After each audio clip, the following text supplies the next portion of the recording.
नहीं, जंगल बचाना है आप। रामगढ़ को बचाया जाए। परिचर्चा ही आंदोलन है। ये बड़ा आंदोलन होने वाला है। सरकार तो सुनने को तैयार नहीं है आप। लेकिन फिर भी हम जारी रखेंगे, हम पीछे नहीं हटेंगे। जान न्यौछावर करना पड़े उसके लिए भी तैयार है। मध्य भारत के हसदेव अरण्य में 7 लाख पेड़ों की कटाई का विरोध शुरू हो गया है।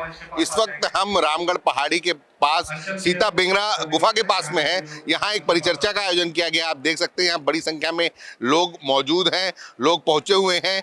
और यहाँ जो इस परिचर्चा का जो मकसद है वो रामगढ़ की पहाड़ी, हसदेव अरण्य और इस छत्तीसगढ़ की प्राकृतिक संपदा या इसे मध्य भारत की प्राकृतिक संपदा बोले, इसके संरक्षण के लिए ये कोशिश शुरू हुई है। जो यहाँ प्राकृतिक संपदा का की अनियंत्रित लूट की जा रही है उसका लोग विरोध करने के लिए यहाँ इस परिचर्चा में शामिल हो रहे हैं।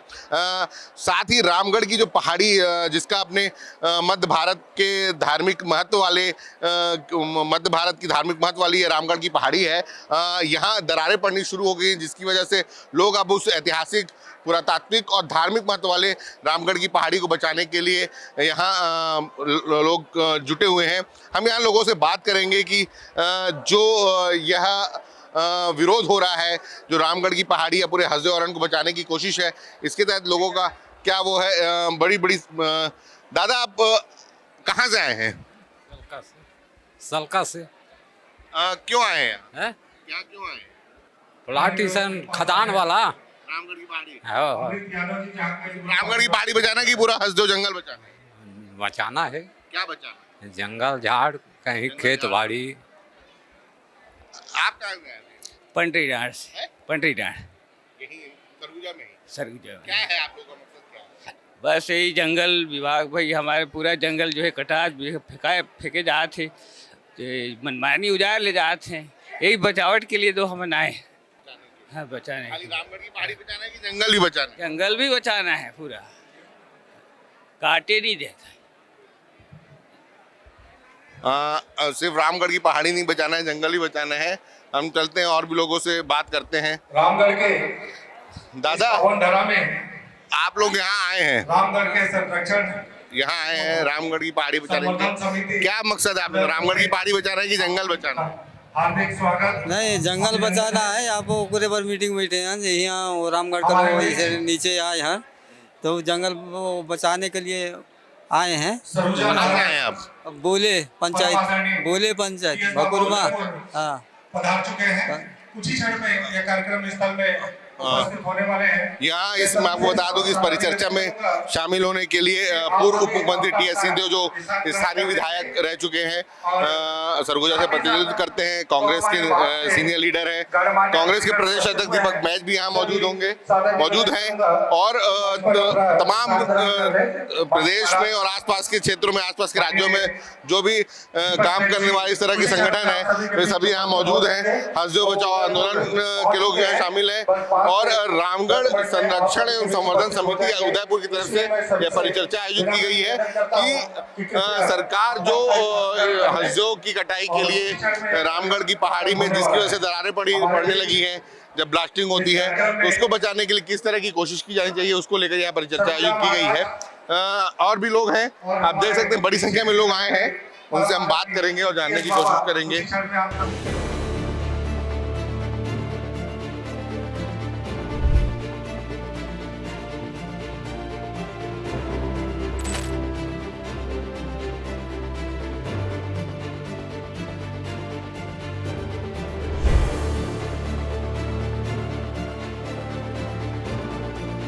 अलग अलग सामाजिक संगठनों से भी लोग यहाँ पहुंचे हैं, हम उनसे भी बात करेंगे। आप लोग आज इस परिचर्चा में शामिल होने के लिए आए हैं, क्या इस परिचर्चा का मकसद क्या है? ये हम लोग आज इस परिचर्चा में इसलिए आए हैं कि ये जो पहाड़ है, रामगढ़ पर्वत है, इसमें बहुत से पेड़ हैं, बहुत से जड़ी बूटियां हैं और ये इनका सुरक्षा होना चाहिए। और ये जो है ये जीव जंतु हैं, ये सुरक्षित होना चाहिए, संवर्धन होना चाहिए, सुरक्षा होना चाहिए। इसमें किसी प्रकार का क्षति न होना चाहिए इस पहाड़ को, इस पेड़ को, और इसी चीज के लिए ये हम यहाँ पहुंचे हैं। सिर्फ रामगढ़ की पहाड़ी बचाने का मकसद है कि पूरा हसदेव अरण्य खतरे में है, इसे पूरा जैव विविधता के लिए जाना जाता है हसदेव अरण्य। हाँ, हाथियों के लिए, हाथियों की चरने की जगह है ये हसदेव अरण्य। तो खाली पहाड़ बचाना मकसद है कि हसदेव अरण्य को बचाना? ये हसदेव अरण्य का भी हम लोग विरोध में हैं, क्योंकि जब वो कटाई हो रहा है तो जलवायु की जो ये अभी तेज गति होगा, बारिश कम होगा, और जिसके कारण हम लोग को पानी का वाटर लेवल नीचे चला जाएगा, इसलिए भी उसका विरोध में है कि वो ना कटे और ये सुरक्षित रहे, इसी हम चाहते हैं। आप लोग आए हुए हैं यहाँ परिचर्चा में शामिल होने के लिए, क्या मांग रखना चाहते हैं? रामगढ़ को बचाया जाए, रामगढ़ को बचाया जाए, क्योंकि हमारा दरबार है, इसलिए जो है इसको किसी प्रकार का क्षति ना हो। खदान खुलने से रामगढ़ हमारा गिर रहा है, जड़ी बूटी नुकसान हो रहा है, जानवर नुकसान हो रहा है, यहाँ का हरिणा, सांबर, हाथी, सर्प, ये सब नष्ट हो रहे हैं। इसके लिए यहाँ को हमको बचाना है और शासन को यहाँ से हटाएं। या तो शासन का हम विरोध करेंगे कि यहाँ खदान ना खुले, यहाँ जंगल ना कटे। यहाँ रामगढ़ पहाड़ी की बात इसलिए हो रही है, रामगढ़ पहाड़ी इसका नाम, यह मान्यता है, पौराणिक मान्यता है कि भगवान राम जब अपनी धर्मपत्नी सीता और भाई लक्ष्मण के साथ वनवास में थे, वनवास के समय उन्होंने काफ़ी समय इस पहाड़ी में काटी है, वक्त यहाँ गुजरा है उनका, इस वजह से यहाँ रामगढ़ में मंदिर भी है उसका। इसके अलावा एक और मान्यता है कि जो महाकवि कालिदास थे, उन्होंने मेघदूत की रचना भी इसी रामगढ़ की पहाड़ी में की है। इस वजह से लगातार आप जिस तरह की तस्वीरें हमने आपको पहले भी दिखाई कि रामगढ़, जब इस रामगढ़ की पहाड़ी वाले एरिया में हम एंट्री कर रहे थे तो वहाँ कालिदास की मूर्ति लगी हुई है, रामगढ़ राम मंदिर का जिक्र है। तो इस तरह की पौराणिक, इसके अपने महत्व है इस रामगढ़ की पहाड़ी का। और भी लोग हैं, रायगढ़ बचाओ आंदोलन से भी लोग यहाँ जुड़े हैं, अनिल अग्रवाल जी, उनसे हम बात करने की कोशिश करते हैं कि अनिल जी, आप लोग भी यहाँ आए हुए हैं, हसदेव पहले से ही कट रहा था, उधर रायगढ़ में तमनार भी खतरे में है, कटाई शुरू हो चुकी है, कई पेड़ों की कटाई हुई है। इस परिचर्चा का मकसद क्या है? क्या इस परिचर्चा के जरिए आप अपनी बात सरकार तक पहुंचाने में कामयाब हो पाएंगे? आपको एक चीज बता दूं कि मैं अंग्रेजों के समान ये खदान के जो एमडीओ प्राप्त करने वाले जो बड़े बड़े अडानी टाइप के लोग हैं, ये सबको बगरा रहे हैं। तो आज इस महापरिचर्चा में हम सभी अलग अलग क्षेत्र में पूरे छत्तीसगढ़ से आसपास के प्रदेशों से इकट्ठा हुए हैं कि भविष्य में हम सबको मिलकर के करना क्या है।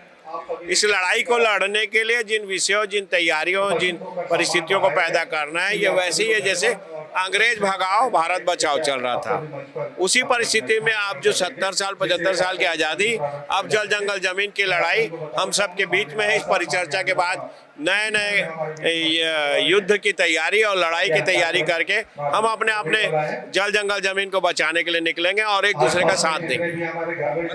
इस परिचर्चा के जरिए एक आंदोलन की भूमिका तय करने की तैयारी चल रही है, ये समझा जा सकता है। परिचर्चा ही आंदोलन है। जितने भी लोग यहाँ पे बैठे हैं परिचर्चा में, सब कहीं ना कहीं से आए हुए लोग हैं और सब कहीं ना कहीं अपने ढंग से आंदोलन कर रहे हैं इस जल जंगल जमीन को बचाने के लिए। रायगढ़ बचाओ मंच से हमारे साथ अनिल अग्रवाल थे। आप लोग यहाँ आए हुए हैं परिचर्चा में शामिल होने के लिए। पेंड्रावन जलाशय बचाओ किसान संघर्ष समिति से हूँ, बंगोली से।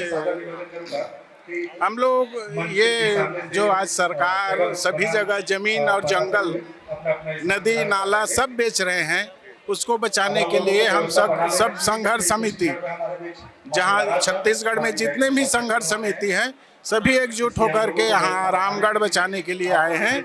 और जो अडानी को ये सरकार सभी जंगल और जमीन और पानी को बेच रहा है। इसको बचाने के लिए सभी एकजुट होकर के लड़ाई लड़ेंगे। मैं आपको बता दूं कि जो ये हसदेव अरण्य की बात हो रही है, 7 लाख पेड़ों की कटाई की बात हो रही है, यह कोल ब्लॉक आवंटित किया गया था राजस्थान की बिजली कंपनी को, और राजस्थान की बिजली कंपनी ने अडानी को यहाँ कोयले खनन का ठेका दिया हुआ है। परसा केते एक्सटेंशन ब्लॉक कहा जाता है इस इलाके को। करीब 7 लाख पेड़ों की कटाई होनी है, और इस जो उसके लिए कोशिशें होनी है, पेड़ों की कटाई के बाद जब खनन का काम शुरू होना है उसके लिए ब्लास्टिंग होनी है। तो उस ब्लास्टिंग का जो असर है इस रामगढ़ की पहाड़ी पर पड़ रहा है, और इसमें दरारें आनी शुरू हो गई हैं। आप लोग यहाँ दूर से आए हैं। रामगढ़ की पहाड़ी का अपना एक पुरातात्विक महत्व है और पौराणिक महत्व भी है। हसदेव अरण्य भी मध्य भारत की मध्य भारत का ऑक्सीजन कहा जाता है हसदेव को।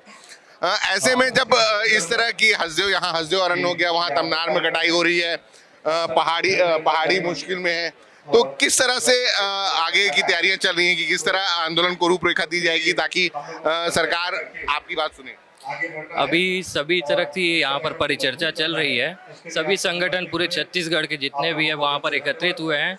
इसमें चर्चा के बाद आगे की तैयारी की जाएगी कि किस तरह से इनकी मनमानी को कम किया जाए, और जिस हिसाब से छत्तीसगढ़ में पूरी जगहों पर, आप बस्तर देख लीजिए, धर्मजयगढ़ देख लीजिए, उसके बाद तमनार देख लीजिए, हसदेव देख लीजिए, सभी तरह माइनिंग खदानें हो रही है, जल जंगल जमीन पूरा छिन रहा है। उसके लिए एक ये बड़ा आंदोलन होने वाला है, उसकी तैयारी परिचर्चा पूरी चालू हो रही है।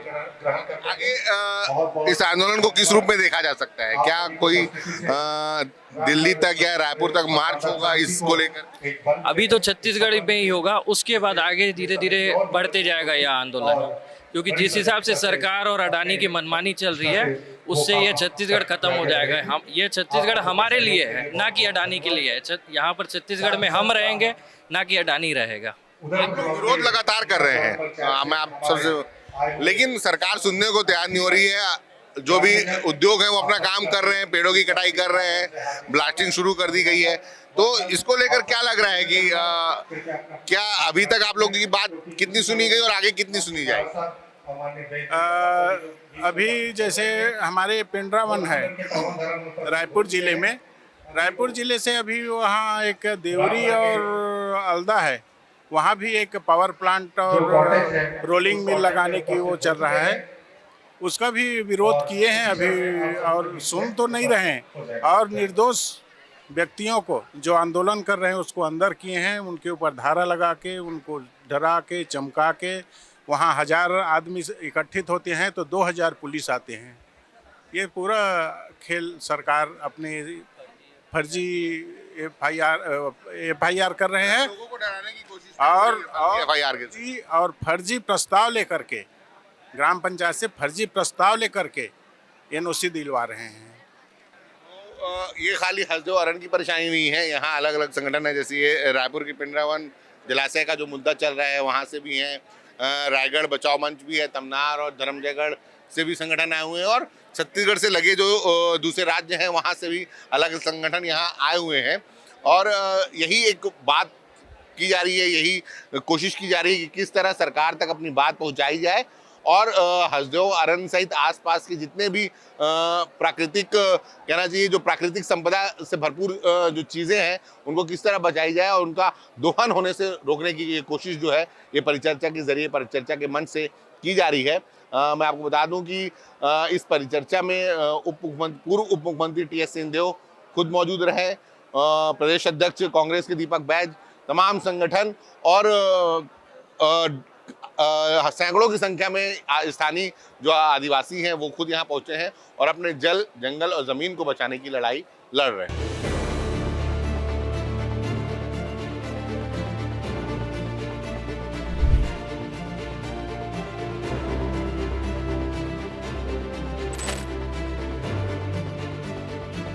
महिलाएं जो हैं यहाँ बैठी हुई हैं, आप देख सकते हैं बड़ी संख्या में महिलाएं भी इस परिचर्चा में शामिल होने आई हैं। उनसे ही बात करते हैं कि आखिर जो ये परिचर्चा आयोजित की गई है, इससे इस परिचर्चा के जरिए भी क्या बात है जो अपने मंच तक क्या बात पहुंचाना चाहती हैं।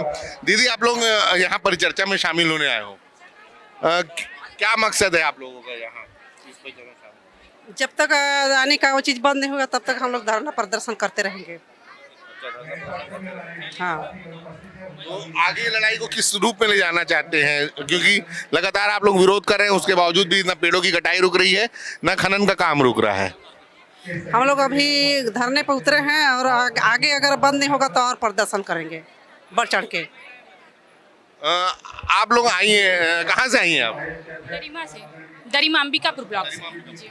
तो आप लोग जो यह प्रदर्शन कर रही हैं, यहाँ परिचर्चा में बैठे हैं, क्या मकसद है, कब तक ये लड़ाई आप लोगों की जारी रहेगी? क्योंकि लगातार आप लोग लड़ रहे हो, धरना प्रदर्शन कर रहे हो, विरोध कर रहे हो, लेकिन उसके बावजूद भी आप लोग की सुनी नहीं जा रही है। जी देखिए, जब तक ये जो हमारी जो प्राकृतिक धरोहर है इसका संरक्षण जब तक नहीं हो जाता तब तक हम इसका आंदोलन जारी रखेंगे। वो जी जी बिल्कुल जारी रखेंगे। सरकार तो सुनने को तैयार नहीं है आप लोग, लेकिन फिर भी हम जारी रखेंगे, हम पीछे नहीं हटेंगे। दीदी, आपका क्या कहना है? विरोध कर रहे हो आप लोग, धरने पर बैठे हो, परिचर्चा धरने पर बैठ चुके हो, अभी परिचर्चा में शामिल होने आए हैं, यहाँ जो भी रूपरेखा तय होगी, लेकिन आप लोगों का क्या कहना है? अपना आगे जो रूपरेखा तय हो अलग बात है, लेकिन आप लोगों का, आप स्थानीय लोग हो, क्या मानना है आप लोगों का? हमारा भी वही कहना है भैया, जिस प्रकार से इतनी भारी भीड़ आप देख रहे हैं आंदोलन के लिए, पूरे सरगुजा संभाग के लोग उपस्थित हैं, तो ये जो आंदोलन अभी चल रहा है वो निरंतर बना ही रहेगा। और अगर जैसे आगे आने वाले समय में कभी ज़रूरत पड़े, मतलब अनशन पर तो बैठना ही है एक प्रकार से, लेकिन जैसे स्थिति यही बनती है कि इसके लिए हमको आगे अपना वो भी समर्पण करना पड़े, आत्मसमर्पण कहना चाहिए, जान न्यौछावर करना पड़े, उसके लिए भी हम तैयार हैं। बाकी जंगल के लिए अब आप जानते ही हैं पर्यावरण कितना प्रदूषित हो रहा है, तो इसके लिए तो जंगल की जान बचाने के लिए अपनी जान आप न्यौछावर करना चाह रहे हैं? जी बिल्कुल, क्योंकि आगे आने वाले पीढ़ी को हम उपहार में क्या देंगे? यही एक जंगल है जिसे हम उनको उपहार स्वरूप दे सकते हैं हमारे आने वाले पीढ़ी को, है ना जी। आप भी इस बात से सहमत हैं कि जंगल को बचाने के लिए अपनी जान? सहमत है भैया, हम लोग भी कि जंगल को बचाएं और आने वाली पीढ़ी को हम लोग कुछ उपहार में दे सकें। कि अभी कितनी गर्मियां हैं, गर्मी भी कितनी ज़्यादा अभी बढ़ती ही जा रही है, एकदम पानी का भी कमी भी हो रहा है, तो हम लोग बस चाहते हैं कि जंगल हमला सुरक्षित रहे ताकि हम लोग आने वाली पीढ़ी को कुछ दे सकें। बस लगातार सरगुजा का तापमान भी बढ़ता जा रहा है, गर्मियाँ इतना ज़्यादा आ रही हैं एकदम कि पानी भी एकदम कमी भी हो रही है। बस इसी को मैं बस बोलना चाहूँगी। रामगढ़ की पहाड़ी खाली बचाना चाहते हैं कि पूरे हसदेव अरण्य को? पूरा हाँ, पूरा जंगल को बचाना चाहते हैं। दीदी, आप बताइए, आपका क्या मानना है? सब समान है, इसे लड़ने के लिए आगे लड़ेंगे, बढ़ेंगे और हर कुछ करेंगे। तो यही है कि हम जिस तरह की हालात है वर्तमान में, जिस तरह से पेड़ों की कटाई की जा रही है, जिस तरह रामगढ़ की पहाड़ी में दरारें पड़ने लगी हैं, सबका मकसद एक ही है कि पूरे हसदेव अरण्य जहां 7 लाख पेड़ों की कटाई करनी है, परसा खेत एक्सटेंशन है, यहाँ राजस्थान बिजली कंपनी को जिस तरह से आवंटित किया गया है यहाँ का ये कोल ब्लॉक, और कोल ब्लॉक आवंटन करने के बाद यहाँ लगातार अडानी की तरफ से कोयला खनन का काम शुरू किया जा रहा है, 7 लाख पेड़ों की कटाई होनी है। तो इसी को बचाने के लिए, इस रामगढ़ की पहाड़ी को बचाने के लिए, हसदेव अरण्य को बचाने के लिए और इस छत्तीसगढ़ की प्राकृतिक संपदा को बचाने के लिए आज इतनी बड़ी संख्या में आप देख सकते हैं कि लोग जुटे हैं, इस परिचर्चा में शामिल हो रहे हैं, अपनी बात रखेंगे। ये परिचर्चा एक तरफा नहीं है कि मंच से बोला जाएगा और ये सुनेंगे, इनसे भी पूछा जाएगा कि इस लड़ाई को किस रूप में देखना चाहते हैं, इस लड़ाई में आप किस तरह साथ देंगे। उसके बाद आंदोलन की रूपरेखा तैयार होगी। हालांकि अलग अलग संगठन इस परिचर्चा को एक आंदोलन का रूप दे रहे हैं, बोले कि ये आंदोलन की शुरुआत है और ये लड़ाई आखिरी तक जारी रहेगी जब तक जो खनन है, पेड़ों की कटाई है, खनिज संपदा का खनन है, जब तक वह रोक नहीं लिया जाएगा, जो उसकी लूट हो रही है प्राकृतिक संपदा की, जब तक उसे रोक नहीं लिया जाएगा तब तक जो आंदोलन है वह जारी रहेगी। ये आप देख सकते हैं कि यहाँ बड़ी संख्या में लोग पहुँचे हुए हैं। स्थानीय निवासी भी हैं जो आदिवासी हैं, इस क्षेत्र में रहने वाले हैं और हसदेव अरण्य से सीधे जिनका जुड़ाव है, चाहे वो ऑक्सीजन के जरिए हो, चाहे यहाँ की खनिज संपदा के जरिए हो, चाहे यहाँ की प्राकृतिक संपदा के जरिए हो। कई लोगों की रोजी रोटी का जरिया ही ये हसदेव अरण्य है और ऐसे में ये लोग अपनी इस जंगल को बचाने के लिए, अपनी आवाज़ बुलंद करने के लिए यहाँ मौजूद हैं। हम और भी लगातार अपनी बात को, अपनी चर्चा, इस परिचर्चा के तहत अपनी चर्चा भी हम लगातार जारी रखेंगे। तब तक आप हमारे साथ बने रहिए।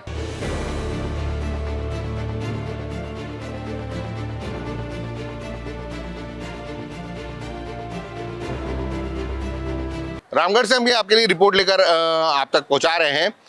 कैमरे में मेरे साथ यासीन मेमन है, मैं दानिशन और आपके लिए यह रिपोर्ट प्रेजेंट कर रहा हूं। और यह वीडियो आपको कैसी लगी कमेंट पर अपनी राय ज़रूर दीजिएगा। इसके अलावा वीडियो को लाइक और शेयर ज़रूर कीजिएगा, चैनल को सब्सक्राइब भी कीजिएगा। धन्यवाद।